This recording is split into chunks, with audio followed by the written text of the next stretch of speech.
Subscribe to my channel by pressing red button and click on the bell icon for notification of latest updates.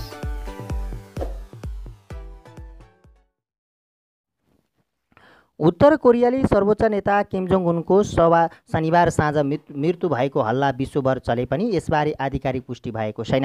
Hong Kong र जापानका केही सञ्चार माध्यमले किमको मृत्यु भएको दावी गरिरहे पनि उत्तर कोरियाली सञ्चार माध्यमले यसबारे केही जानकारी दिएका छैनन्। गत हप्ता दक्षिण कोरियाली सञ्चार माध्यम डेली एनकेले किमको स्वास्थ्य अवस्था गम्भीर भएको दावी गरेको थियो। किमको मृत्यु भएको हल्ला चलिरहँदा बेजिङ तथा अमेरिकी राष्ट्रपति डोनाल्ड ट्रम्पले भने त्यो अस्वीकार गरेका छन्। डेली एनकेले किमले अप्रिल 12मा मुटुको सर्जरी गराएको जानकारी दिँदै पछिल्लो समय उनको स्वास्थ्य बिग्रिँदै गएको बताएको थियो। समाचारमा किमले धेरै धुम्रपान गर्ने गरेको तथा मोटोपनको समस्या र धेरै काम गर्ने गरेका कारण उनको मुटुमा समस्या देखिएको उल्लेख गरेको थियो। उत्तर कोरियाका संस्थापक नेता किमका हजुरबा किम इल सङको नाममा अप्रिल 15 तारिकमा मनाइने उत्सवमा किम जोङ उन अनुपस्थित भएपछि उनको स्वास्थ्य अवस्थालाई लिएर आशंका सुरु भएको हो। किमको स्वास्थ्य अवस्थाबारे बुझ्न चीनले बिहिबार विशेष चिकित्सकीय टोली उत्तर कोरिया पठाएको रिपोर्ट रोइटर्सले गरेको थियो। हाल किमको मृत्यु भएको हल्ला चलिरहँदा किमले चढ्ने गरेको रेल राजधानी बाहिर किम परिवारले प्रयोग गर्दै आएको गेस्ट हाउस ओनसान कम्प्लेक्स बाहिर गएको सेटेलाइट तस्बिरबाट देखिएको अर्को रिपोर्ट बेलायती पत्रिका द गार्जियनले गरेको छ। अमेरिकाले वासिङटनमा आधारित उत्तर कोरिया निगरानी परियोजना 38 नर्थले भू उपग्रह मार्फत खिचेको तस्बिरहरू सार्वजनिक गर्दै किमले चढ्ने गरेको हरियो रेल 21 र 23 अप्रिलमा ओनसान स्थित लिडरसिप स्टेसनमा रोकिएको देखिएको बताएको छ। ओनसान कम्प्लेक्समा 9वटा ठुला गेस्ट हाउसहरू छन्। उक्त क्षेत्र किमको परिवारको प्रयोजनका लागि सन् 2014मा निर्माण गरिएको बताइएको छ। सोही कम्प्लेक्स बाहिर किमले चढ्ने रेल रोकिएको जनाइएको छ। उक्त रेल किमकै भए पनि त्यहाँ किम थिए या थिएनन् भन्नेबारे खुल्न सकेको छैन। रेल ओनसान कम्प्लेक्स बाहिर देखुनेले किमको स्वास्थ्य अवस्थाबारे कुनै सङ्केत नदिने विश्लेषकहरू बताउँछन्। उत्तर कोरियाली सञ्चार माध्यमले समेत हालसम्म किमको अवस्थाको बारेमा कुनै जानकारी दिएका छैनन्। यसअघि दक्षिण कोरियाली किमको अवस्था गम्भीर भनेको विषयमा कुनै पनि सङ्केत नदेखिएको प्रतिक्रिया जनाएको थियो।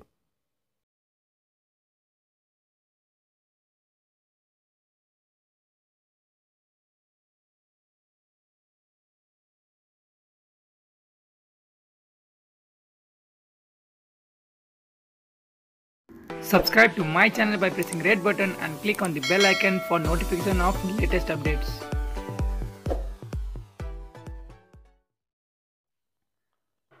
सत्तारूढ दल नेपाल कम्युनिस्ट पार्टी नेकपाभित्र पछिल्लो समय सिर्जित राजनीतिक सङ्कटमा शीर्ष नेताहरूबीच शक्ति हात पार्न तीव्र खिचातानी चलिरहेको छ। प्रधानमन्त्री तथा अध्यक्ष केपी शर्मा ओली अध्यादेश प्रकरणका कारण सत्ताबाट बाहिरिन बाध्य हुने अवस्थामा आइपुगेका छन्। त्यस्तै ओली अध्यक्ष पुष्पकमल दाहाल प्रचण्ड र वरिष्ठ नेता माधव कुमार नेपाल पछि आफ्नो हात माथिबाट पर्ने गरी समीकरण बदल्न प्रयासरत छन्। प्रचण्ड वा नेपाल पक्षलाई मनाएर प्रधानमन्त्री ओली आफू प्रधानमन्त्री कायम रहने कसरतमा छन्। नेता नेपालसँग भने ओलीसँग मिलेर पार्टी अध्यक्ष वा प्रचण्डसँग मिलेर प्रधानमन्त्री बन्ने दुवै विकल्प छन्। ओली प्रधानमन्त्रीबाट हटेको अवस्थामा विकल्पका रूपमा हेरिएका दुई पात्र हुन् प्रचण्ड र नेपाल। तर प्रचण्डको प्राथमिकता प्रधानमन्त्री होइन, पार्टीको शक्तिशाली अध्यक्ष बन्ने नै रहेको उनी निकट नेताहरू बताउँछन्। अध्यक्ष प्रचण्डले ठ्याक्कै भन्नुभएको छैन। प्रचण्ड निकट एक नेताले भने उहाँ अहिले नै अध्यक्ष हुनुहुन्छ र अझै शक्तिशाली अध्यक्ष रहने भन्ने देखिन्छ। प्रचण्डले आफ्नो निकट नेताहरूसँग माधव नेपालसहित गठबन्धनमा रहेका नेताहरूको सुझावको आधारमा अघि बढ्न तयार रहेको बताउने गरेका छन्। पार्टी अध्यक्ष वा प्रधानमन्त्रीको पद बाँडफाँड हुँदा उहाँको यो नै पद चाहियो भन्ने छैन। साथीहरूले जे निर्णय गर्नुहुन्छ त्यही नै लिन तयार छु भन्नुभएको छ। स्थायी समिति सदस्य मातृका यादवले भने आफूले एकता गरेको पार्टी अझै एकताबद्ध गर्ने चाहना उहाँको रहेको छ। हाल अध्यक्ष प्रचण्ड र नेता नेपाल विपक्षले अध्यक्ष ओलीमाथि स्थायी समिति बैठक बोलाउन दबाब दिइरहेको छ। मङ्गलबार सचिवालयको बैठक बस्दैछ।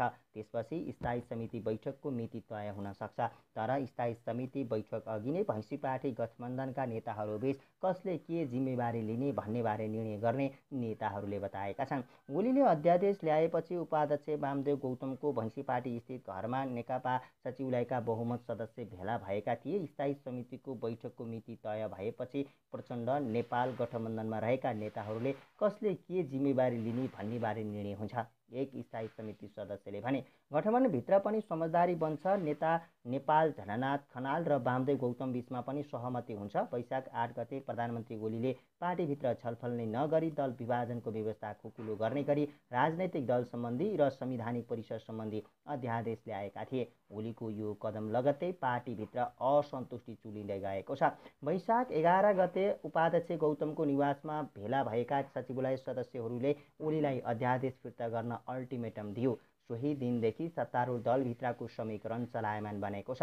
अध्यादेश प्रकरणपछि बिग्रेको नेकपाभित्रको राजनीतिलाई समाधान गर्न स्थायी समितिको बैठक बोलाउनु पर्ने, सोही बैठकले दिएको म्यान्डेटको आधारमा पार्टी सञ्चालन गर्नुपर्ने प्रचण्ड नेपाल गठबन्धनको पहिलो शर्त छ। प्रचण्ड नेपाल नजिकिएसँगै प्रधानमन्त्री ओली थप दबावमा परेका छन्। प्रचण्ड नेपाल मिल्दा सचिवालयदेखि स्थायी र केन्द्रीय समिति हुँदै संसदीय दलमा समेत ओली अल्पमतमा छन्। वैशाख 13 गते बालुवाटारमा प्रधानमन्त्री ओली, अध्यक्ष प्रचण्ड, वरिष्ठ नेता नेपाल र उपाध्यक्ष वामदेव गौतमलाई बोलाएर छलफल गरेका थिए। सबैले स्थायी समितिको बैठक बोलाउन ओलीलाई सुझाव दिएका थिए, तर ओलीले स्थायी समितिको बैठक बोलाउन आनाकानी गरिरहेका छन्। उनी सकभर बैठक नराखी नेपाल प्रचण्ड गठबन्धन तोड्न लागि परेका छन्। त्यसैले उनले नेता नेपाललाई आफ्नो पक्षमा ल्याउने कसरत गरिरहेका छन्। सो काममा उनले आफू निकटका रक्षा मन्त्री ईश्वर पोखरेल, विष्णु पौडेल, प्रदेश नम्बर 5 का मुख्यमन्त्री शङ्कर पोखरेल, परराष्ट्र मन्त्री प्रदीप ग्यावालीलाई पनि सहारेका छन्। सोमबार बिहान ओलीले नेता नेपाललाई बालुवाटारमा बोलाएर छलफल गरे, मिलेर जान आग्रह गरे। नेता नेपालले पनि ओलीलाई तत्काल स्थायी समितिको बैठक बोलाउन सुझाव दिए। त्यसपछि ओली र नेपाल समूहका नेताहरूबीच कोटेश्वरमा वार्ता भएको थियो। वार्तामा मङ्गलबार नै सचिवालय बैठक राख्ने र त्यसले स्थायी समितिको मिति तोक्ने तथा पार्टी कमिटीबाट उठेका विषयहरूलाई सम्बोधन गर्न दुवै पक्ष सहमत भएको नेताहरूको भनाइ छ। यता कोटेश्वरमा ओली नेपाल पक्षबीच छलफल भइरहँदा प्रचण्डले आफ्नै निवासमा पूर्व प्रधानमन्त्री झलनाथ खनाल र उपाध्यक्ष वामदेव गौतमलाई बोलाएर आगामी रणनीतिबारे छलफल गरेका छन्।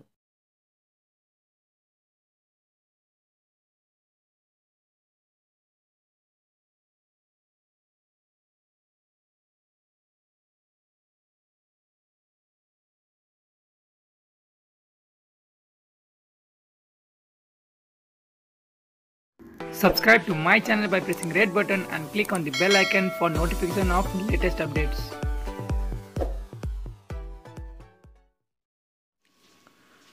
रेडियो नेपालले जनता समाजवादीका नेता डाक्टर बाबुराम भट्टराईसँग सोमबार लिएको अन्तर्वार्ता अनलाइनबाट हटाएको छ। प्रधानमन्त्री केपी शर्मा ओलीलाई लक्षित गर्दै पूर्व प्रधानमन्त्री बाबुराम भट्टराईले प्रयोग गरेको भाषा र विचारलाई रेडियो नेपालले हटाएको हो। सोमबार बिहान 36 बजे संवाद कार्यक्रममा अतिथिका रूपमा जनता समाजवादी पार्टीका नेता भट्टराईसँग रेडियो नेपालले लाइभ अन्तर्वार्ता लिएको थियो। उक्त कार्यक्रममा भट्टराईले बोलेका अभिव्यक्तिले आफूलाई दुखी तुल्याएको रेडियो नेपालका कार्यकारी निर्देशक सुरेश कुमार कार्कीले सोमबार जारी गरेको विज्ञप्तिमा उल्लेख गरिएको छ। समाचार महाशाखा प्रमुख डाक्टर नवराज लम्सालद्वारा सञ्चालित उक्त कार्यक्रममा पूर्व प्रधानमन्त्री बाबुराम भट्टराईलाई अतिथिका रूपमा निम्ताइएकोमा उहाँले सम्माननीय प्रधानमन्त्री केपी शर्मा ओलीज्यूप्रति लक्षित गरी प्रयोग गर्नुभएको भाषा र विचारले हामीलाई दुखी तुल्याएको छ, कार्कीले निकालेको विज्ञप्तिमा उल्लेख गरिएको छ। सो कार्यक्रम लाइभ प्रसारण भएकाले आवश्यक सम्पादन गर्न नसकेको हुँदा क्षमा मागेको पनि रेडियो नेपालले जनाएको छ।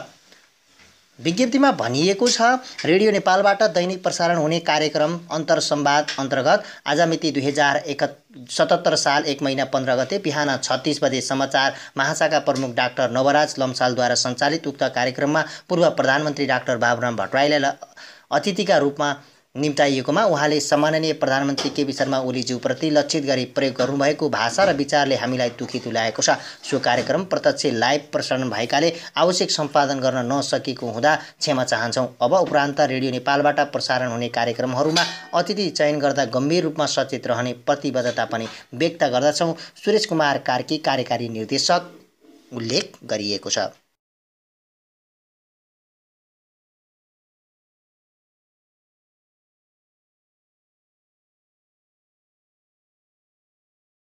Subscribe to my channel by pressing red button and click on the bell icon for notification of latest updates.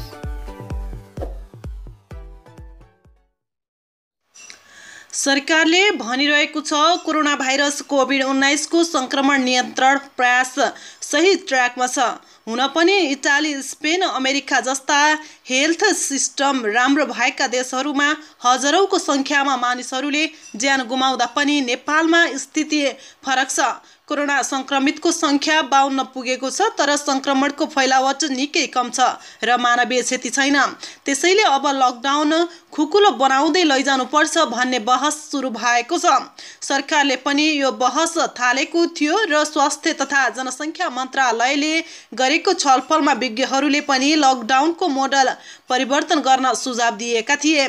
तर आइतबार मन्त्री परिषदले 10 दिन अर्थात् वैशाख 25 सम्म लकडाउन लम्बाउने निर्णय गर्यो। यसले स्वाभाविक रूपमा प्रश्न जन्माएको छ, फेरि कोरोना सङ्क्रमणको खतरा बढेको हो वा तयारी नपुगेकाले लकडाउन थपिएको हो?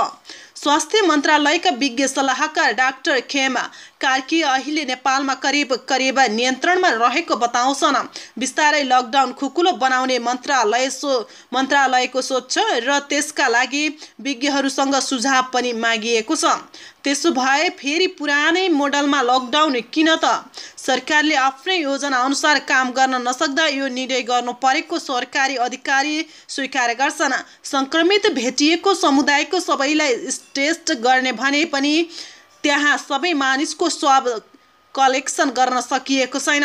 डाक्टर कार्कीले भन्छन्, लकडाउन भनेपछि पनि मानिसको आवत जावत बन्द भएको छैन, अनि कसरी सेफ जोन मार्किङ गर्ने? स्वास्थ्य मन्त्रालयले विज्ञहरूको सुझाव अनुसार रेड, येल्लो र ग्रीन जोन मार्किङ गर्ने र त्यसअनुसार लकडाउन कडा र खुकुलो बनाउने योजना बनाएको थियो। त्यसका लागि एकातिर टेस्टको दायरा बढाउनु पर्छ भने अर्कोतिर मानिसको आवत जावत पूर्ण रूपमा बन्द गर्नुपर्छ।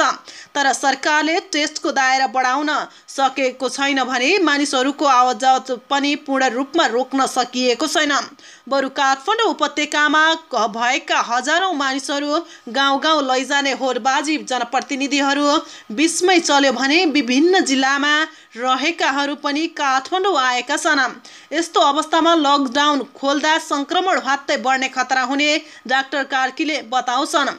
के हो त अहिलेको रणनीति भन्ने प्रश्नमा स्वास्थ्य मन्त्रालयको अधिकांश विज्ञहरू अहिलेको रणनीति ट्रेस र टेस्ट नै भएको बताउँछन्। कोरोना भाइरसको सङ्क्रमित भेटिएको क्षेत्रलाई नै सिल गरेर सबैको जाँच गर्नु बाहेकको अन्य रणनीति नभएको उनीहरूको कथन छ। नयाँ रणनीति किन नबनाइएको त भन्ने प्रश्नमा डाक्टर कार्की केही केसको उदाहरण दिन्छन्।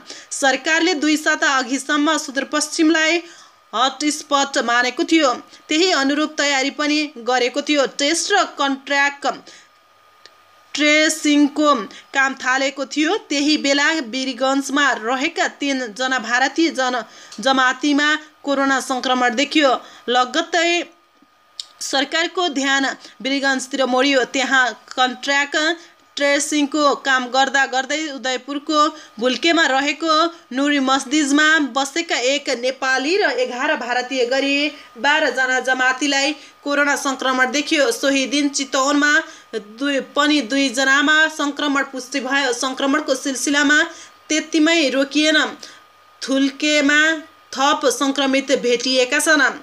सरकारको ध्यान उदयपुरतिर गयो। कन्ट्र्याक्ट ट्रेसिङ गर्ने टोली बाहेक उदयपुरमा अनुगमन गर्ने 4 जनाको विज्ञ टोली पठाइयो।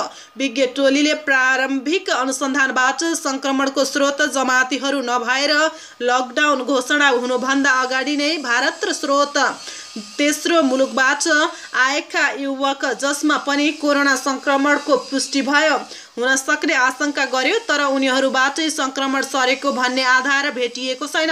मन्त्रालयका विज्ञ सल्लाहकार डाक्टर कार्की भन्छन्, उदयपुरमा सङ्क्रमित भएकाहरूमध्ये को अगाडि निको हुन्छन् त्यसबाट सङ्क्रमितको स्रोत पत्ता लगाउन सहयोग मिल्न सक्छ कि भन्ने कुरा अगाडि आएको छ। त्यही बेला भोजपुरका 1 युवामा सङ्क्रमण देखियो। झापामा पनि सङ्क्रमित भेटिए। विदेशबाट आएका छोराले बुबालाई सारेको भनेपछि अरू ठाउँमा पनि संक्रमण सर्ने खतरा बढ्यो। झापामा अर्का व्यक्तिमा पनि संक्रमण पुष्टि भएको छ।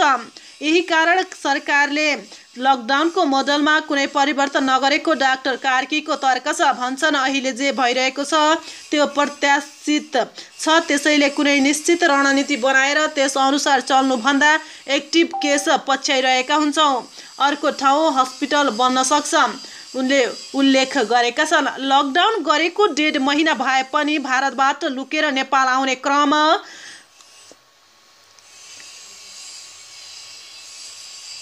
अझै रोकिएको छैन। काठमाडौँ उपत्यकाबाट विभिन्न गाउँ पुगेका मानिसहरूका कारण पनि संक्रमण देखिने खतरा बढेको भन्दै डाक्टर कार्की भन्छन्, भुल्के जस्तै अरू कुनै ठाउँमा कोरोना अस्पताल बन्यो भने अनौठो नमाने हुन्छ। मन्त्रालयले यही साता मुस्लिम आयोगको सहयोगका काठमाडौँका विभिन्न मस्जिदमा बसेका 200 भन्दा बढी जमातीको कन्ट्याक्ट ट्रेसिङ पनि गरेको थियो। उनीहरूमध्ये 175 जनाको रिपोर्ट नेगेटिभ आएको छ भने अरूको रिपोर्ट आउन बाँकी नै छ। अधिकारीहरूका अनुसार लकडाउनकै समयमा 16 जना जमातीहरूको एउटा समूह लकडाउनको बाटो हुँदै काठमाडौँ आएको र महालक्ष्मी स्थानको एउटा मस्जिदमा बसेको पाइएको छ। उनीहरूलाई लिएर आउने 1 जना जमाती वीरगञ्ज पुगेकाले सबैको कन्ट्याक्ट ट्रेसिङ सकेर नमुना परीक्षणको काम भइरहेको बताइएको छ। यस्तै नेपाल बुद्धिस्ट फेडरेसनसँग सहकार्य काठमाडौँमा रहेका गुम्बामा बसेकाहरूको कन्ट्याक्ट ट्रेसिङको काम सुरु भइरहेको मन्त्रालयका अधिकारीहरू बताइरहेका छन्। लकडाउनको बेला काठमाडौँबाट गाउँ र भारतबाट नेपाल छिर्ने मानिस हाम्रो चुनौती भए। त्यही कारण सेफ जोन मार्किङ गर्ने रणनीति फेल खायो, डाक्टर कार्कीले भनेका छन्। अब बोर्डरबाट छिर्ने मानिस रोक्न रणनीति बनाइरहेका छौँ उनले उल्लेख गरेका छन्। अहिलेको अवस्थामा उदयपुरको त्रियुगा नगरपालिका 3 भुल्के कोरोना संक्रमणको हटस्पट बनेको छ। स्थानीयहरूलाई भन्दा अगाडि भारतबाट छिरेका जमातीहरूलाई कोरोना संक्रमण देखिएपछि त्यहाँ हल्लीखल्ली मचिएको थियो। अहिले सरकारले उदयपुरलाई खतराको घन्टी मानेर संक्रमण देखिएको क्षेत्र सिल गरेको छ।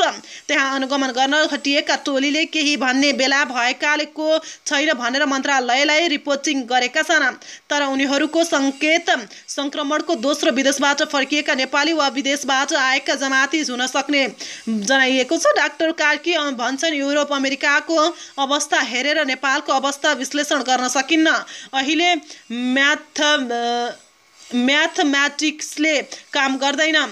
केही विज्ञहरूको फरक मत रहेको उल्लेख गरिएको छ। स्वास्थ्य मन्त्रालयको केही विज्ञहरूको फरक मत रहेको छ। उनीहरू स्वास्थ्य मन्त्रालयलाई निर्देशन दिन कोभिड-19 सम्बन्धी उच्चस्तरीय स्वास्थ्य समन्वय समिति बन्नु आघात भएको मान्छन्। समन्वय समितिको ध्यान राजनीतितिर जाँदा गर्न सक्ने काम पनि नभएको एक विज्ञ सुनाउँछन्। स्वास्थ्य मन्त्रालय इतिहासकै दुर्लभ समयमा छ उनी भन्छन्। भूकम्पले तहस नहस हुँदा पनि स्वास्थ्यले गर्यो, तर अहिले कोरोनामा उच्चस्तरीय समन्वय समिति बनाएर मन्त्रालयलाई कमजोर बनाइयो। उनी अहिले नेपाल कुन अवस्थामा छ भन्ने विश्लेषण गर्न सक्ने अवस्था नरहेको बताइरहेका छन्। उनका अनुसार भ्याक्सिन नबन्दासम्म खतरा रहिरहने उल्लेख गरिएको छ।